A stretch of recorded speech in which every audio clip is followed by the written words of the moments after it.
السلام عليكم، مرحبا بكم. كنتمنى تكونوا بخير وعلى خير. تحيه كبيره لجميع المتتبعين ديالي. اليوم جبت لكم وصفه سهله مهله تحتاجوها في الفطور او في الكوتي، اللي هي عباره على حريشه كتجي مميزه ولذيذه بزاف. غادي تكون ان شاء الله طيبه في الفران.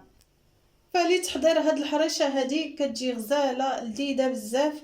كتجينا بحال شكل الكيك. غادي نحتاجو اول حاجه عندنا السميده، القياس ديال نص كيلو السميده ديال الحرشه اللي كتعرفوا كاملين، جوج خمارات حمر، كاس ديال زيت المائده، القياس ديال كاس العنبه، جوج كيسان ديال العنبه ديال الحليب، وعندنا كذلك كاس ديال السكر.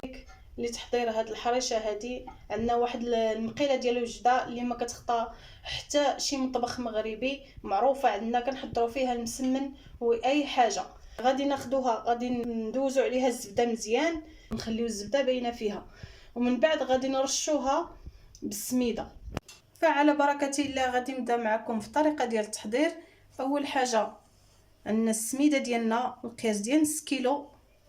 غادي ناخذ كاس ديال زيت المائده، غادي نحركوا هذا الزيت مع السميده بحال غادي نديروا الحرشه العاديه ديال المقله اللي كطيب فوق البوطه، حتى كنبللوها كامله بهاد الزويته هادي. غنزيدوا لها جوج ساشيات خميره د الحلويات، نزيدوا الكاس ديال السكر سنيده. بالنسبه للقياس ديال السكر اللي بغى ينقص من الكميه راه ممكن.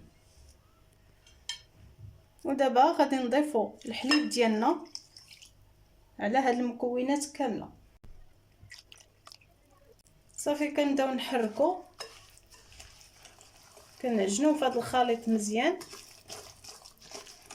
هكا بالضراب، ولا تقدروا تستعملوا حتى يديكم. فهاد الحريشه هذه كتجي رائعه لذيذه. فهذا هو الشكل ديال الخليط اللي كنضيفوا الحليب.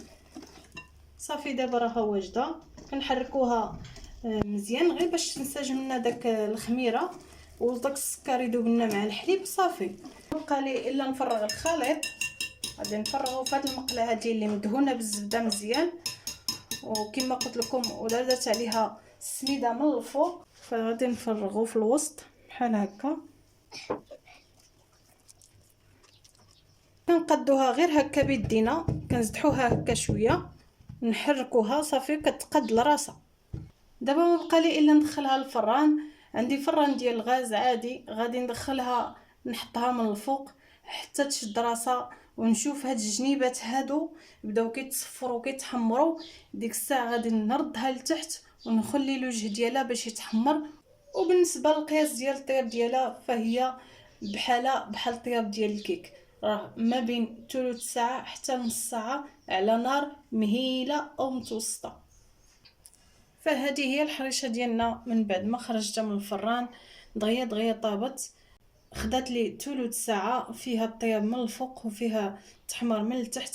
فبالنسبه ملي تردوها تحمر وقفوا حداها، ردوا معاها البال، لان راه دغيا هي كتحمر اكثر من الكيك، دغيا بالزربه. فخليوها تبرد شي شويه ما بين 10 دقائق هكاك. ويرجع فيها داك الصهد وعاد نقلبوها.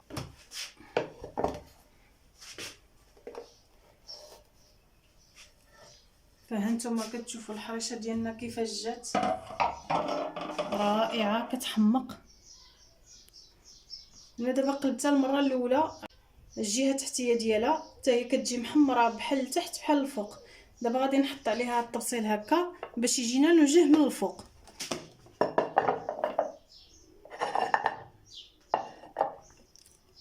الحرشه ديالنا جات على هذا الشكل، كتجي رائعه محمره من الجهات بجوج. فكنتمنى انكم تجربوها، غادي تنجح معكم ان شاء الله من اول تجربه، وتردوا عليا في لي كومونتير بالصحه والراحه. دابا غادي نقطع معكم واحد الطريف باش تشوفوها كيف كتجي من الداخل.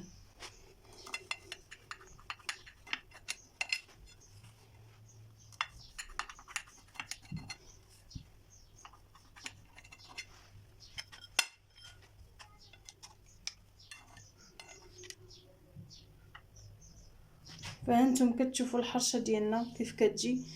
يعني في الاول فيديو قلت لكم كتجي عباره على كيك، كتجي هشيشه خفيفه رائعه. تحضروها لضيافكم، خصوصا ضياف الغفله فدغيا كتوجد. فما تنسونيش من دعمكم اللايكات ديالكم. شكرا لكم على المتابعه، مع السلامه في وصفه جديده ان شاء الله.